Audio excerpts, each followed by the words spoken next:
Our research had the objective of collecting information about the comic book market in Europe, of course, and also assessing the degree of digitization of this market, because then we want to help publishers step up their digital game. And this input will be instrumental to build the tools, the training tools that will come later on in the project. How did we do that? For the time being, we have administered quantitative questionnaires to find out about the size of the markets. Our partners in focus countries, Italy, Poland, Spain, and of course France, where Isneo stems from, have taken care of that. And then we have also administered the questionnaire to all of FEP members, so another 20 odd countries. And we have also prepared a qualitative questionnaire, which we are administering to a number of individual publishers from all over Europe through interviews. I'll give you some preliminary results. First of all, really an overview of the responses. Of course, we have gathering detailed information from the focus countries, again, France, Italy, Poland, and Spain. And we have been able to gather also comprehensive information from other major markets for comic books, that is Belgium and Germany.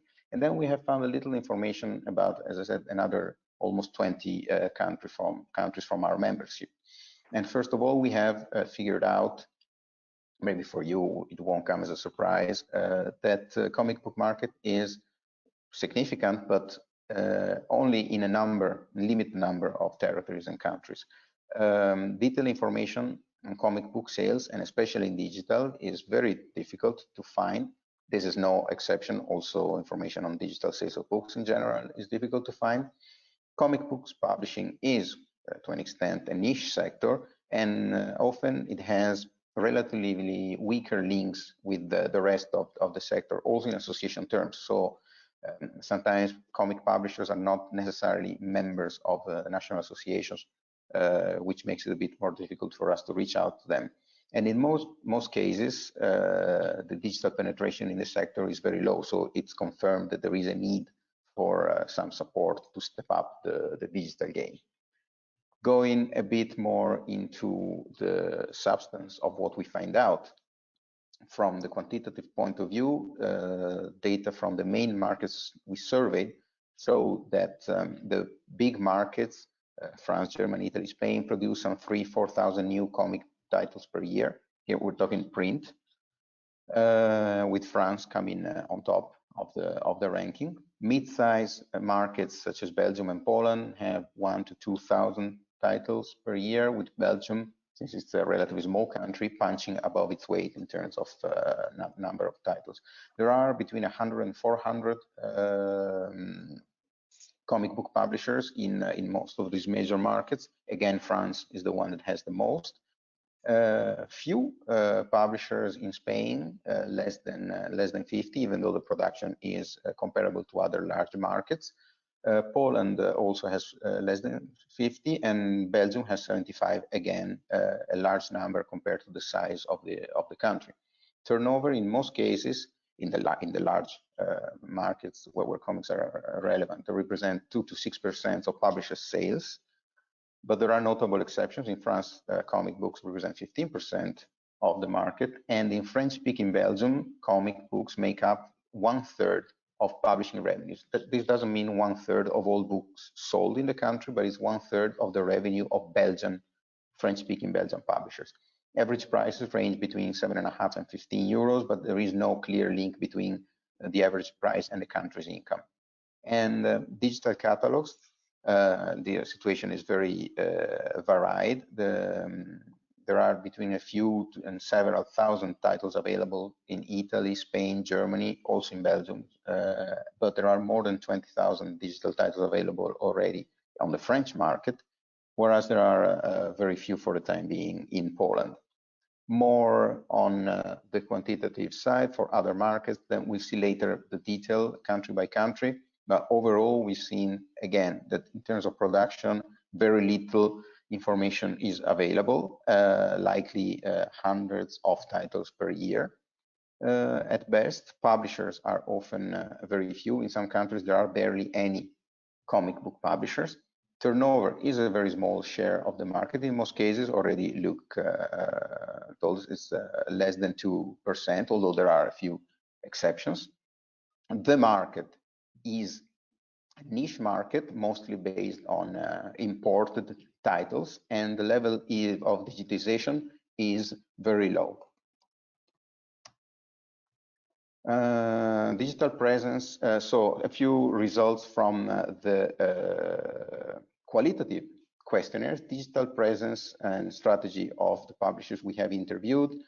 They do all have a digital presence. They all are very well aware that you need digital for example, marketing, but not many of them do sell digital products. They do, in most cases, intend to go digital. They see the digital market as an opportunity, but they all say that they want to wait until the conditions are right. So they have, all in all, a positive but cautious attitude towards digital. And the purely digital option, so going for only publishing digital titles, is not seen for the time being as viable by many comic books publishers who are not already doing it, of course. We have asked about challenges and opportunities of going digital, and the challenges they have identified. First of all, there is the perception that readers have of comic books are very much attached to paper. They see themselves as collectors, so they want very much to own a print copy of their favorite comics. Obviously, piracy won't be a surprise for anyone here, is seen as an extremely difficult challenge to tackle, because of course competing against an offer that is for free on digital is extremely difficult for anyone. Publishers do want to, well, remunerate authors and sustain their business, and competing with offers for free is extremely tough. There is a need to find the best business models when you go digital, because there are obviously differences from the physical domain. And there is also, for some, the awareness of a risk of placing your digital product wrongly. So you have to really know what you want to do with your digital media when you publish comics.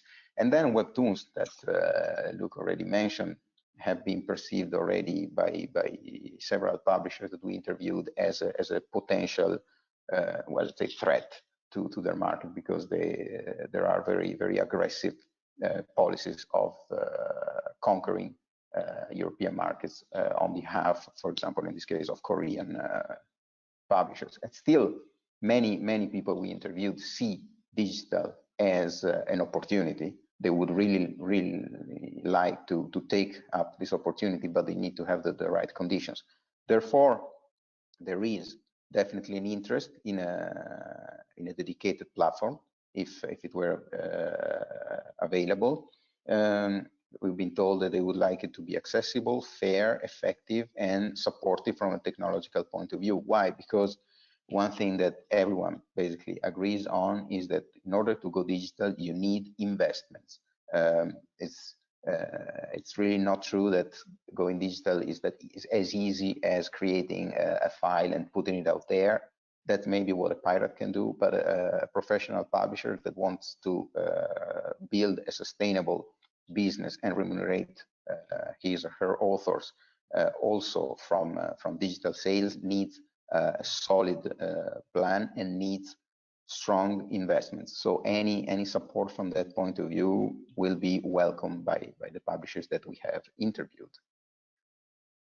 So with this, I'll just make another few concluding remarks again that we see from our preliminary survey. We have seen that we have difficulties in finding data and also in comparing different countries, because not everyone measures things the same way. We do plan to continue our effort throughout the project. So the survey is not over, and we absolutely welcome input from all interested stakeholders. So all of you that are here today, also spread the word. This project is going to go on for more than for a year and a half now. We are interested in all kinds of information. You'll see later on the presentations on individual countries. If you see your country up there and you think you have more information or better information, we are happy to hear from you. What we know for the time being, just a brief summary, and then give the word back to Thierry, is that the digital market for comics is very small. But it means that there is a huge opportunity for growth if the demand is there. And there is definitely a large untapped potential. And there is at the same time potential for our platform to provide support for all publishers in taking advantage of tapping this kind of potential. And also from the, let's say, the push side, there is a clear and present danger, a risk that non-European platforms and players will fill the void that currently is present in digital distribution of comics in Europe. So this is also an invitation to all of you to get active, get ready, step up your digital game, because digital comics, one way or another, are coming. And if they don't come from Europe, they might come from the US or Asia.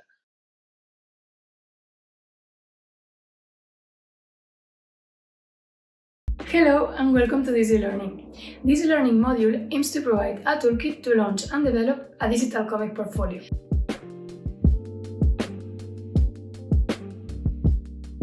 Building a digital comic catalog is interesting for several reasons. First of all, digital helps to reach new and varied audiences. Digital comics are attractive not only to traditional comic readers, but also to digital content consumers, who tend to be younger and more digitalized. Secondly, digital has already taken over a significant part of the largest comic markets. For example, in Japan, 55% of manga revenues come from digital. In Korea, the amount is already 50%. In the US, digital comics amount for 9% of the total revenue. The expectation is that, at some point, Europe will also follow this trend. Thirdly, digital sales help grow in print as they help to capitalize marketing efforts and allow for a cheaper discovery. Finally, the distribution costs of digital comics are low and allow to sell backlist titles that may no longer be available in print.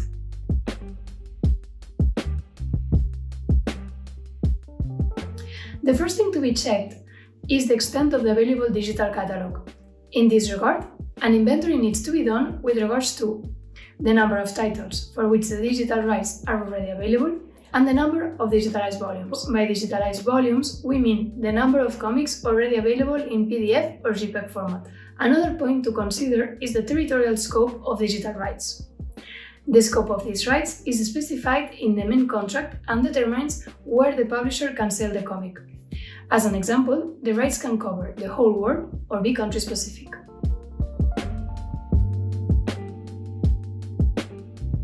Once the size of the digital catalog has been determined, it is vital to establish a release schedule to avoid releasing all the titles simultaneously. This step allows making comics available to the audience at the most appropriate moment while maintaining attention over time. What's the best way to plan a release schedule? There's some information on release schedule planning that should be taken into account. When it comes to the backlist, there may be part of the backlist that is already digitalized. If that is the case, the initial release of many titles can provide visibility on the publisher's digital catalog from the very beginning.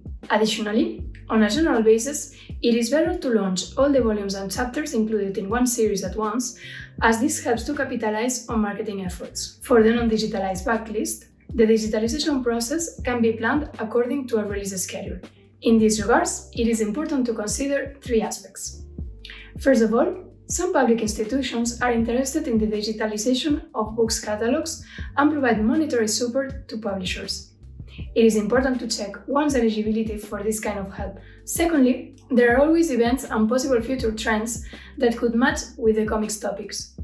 As an example, this could be Christmas or upcoming movie series. Thirdly, it might be interesting to group similar topics. For example, it could be a good idea to issue at the same time science fiction digital titles or romance, When it comes to already digitalized new releases, when possible, the best is to release all the existing versions simultaneously. On one hand, this allows to capitalize promotion efforts. Releasing digital comics simultaneously with print allows getting the maximum audience attention. Same happens with translations. Many times, translated print copies are not available at the same time as the original copies. In those cases, if the digital translation is already available, it is interesting to release the digital translation simultaneously as the original. This digital release provides several benefits. First of all, it reduces and prevents piracy. Secondly, some of the digital readers will still be interested in collecting the print copy afterwards.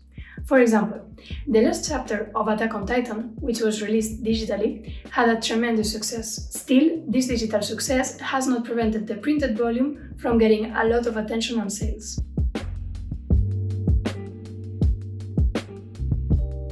Digital allows adapting one's offer to different budgets.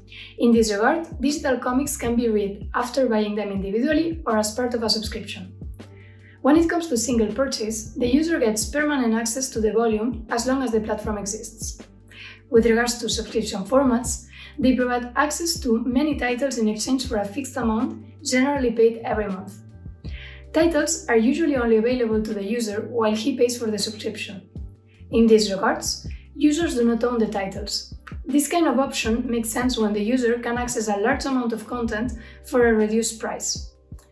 Therefore, subscriptions should generally grant access to varied content and different publishers. Digital also allows for selling a volume also by chapter. This option allows prospect users to check whether they like the story before buying the entire volume, while it also encourages trying out digital. Digital also allows to provide free volumes.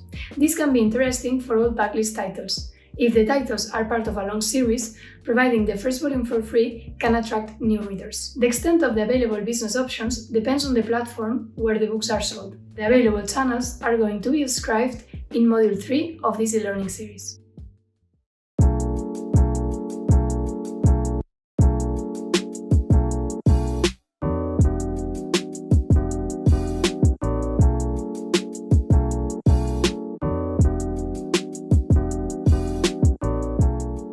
I would name 3 reasons for that, I think. Firstly, it's in demand. At least our readers here in Germany were asking for digital editions of comic books constantly, and a lot of them still are. And so obviously there is a demand for digital entertainment and digital media, and comic books are supposed to be a part of that too. Secondly, availability. It makes it a lot easier to keep a large portion of your portfolio in stock, in digital stock, so to speak. If you're struggling to keep books in print, or if you're just not willing to do that for all eternity, then that's an elegant solution to keep your books available to large portions of readers. And thirdly, it's really easy nowadays to digitalize your comic book catalog, especially if you have good partners to do that in distribution and manufacturing.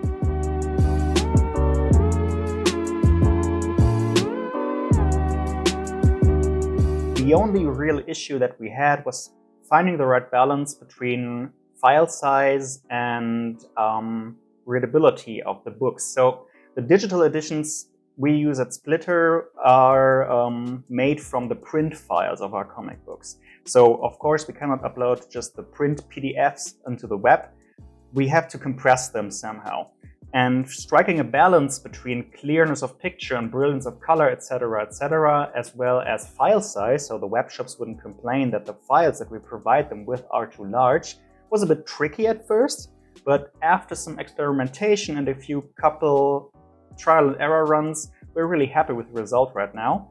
And now that we've found the correct settings and the correct program to use, it's really easy and basically not an issue at all anymore.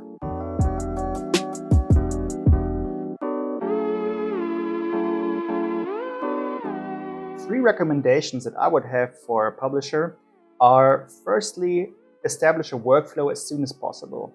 Find the correct programs you want to use, find the correct settings you want to use, find a schedule in which you want to upload, set all the media data for your digital books as soon as possible, so you just have to adhere to the schedule and can regularly supply your distributors with new comic books. Because just as in print, the digital comic book market lives by this regularity with which you can provide new content. Secondly, and that plays into the first one a little bit, try to find popular and, in an optimal case, long-running series that your readers already love, because those are easier to market and to find readers for, especially by word of mouth, than for something that's completely new and with which you have no experience. And thirdly, give some thought to the pricing. At least here in Germany, ebooks are not super popular because a lot of publishers are not willing to give discounts on the books that are in any way significant. So as a customer, I'm often not willing to pay just €1 or €2 less for the digital copy if I can have the hardback copy for €2 more. So we at Splitter decided to go halfsies, so to speak, and have our e-comics cost roughly half the amount as the printed copies. And both our readers and we are very happy with that, because it's a fair discount for something that you can't hold in your hand, we think, and our readers agree. And also it leaves us with enough wriggle room to give some discounts for special occasions and also make some money with our ebooks. Thanks for your attention and interest during this module. Would you have any questions? Don't hesitate to contact us.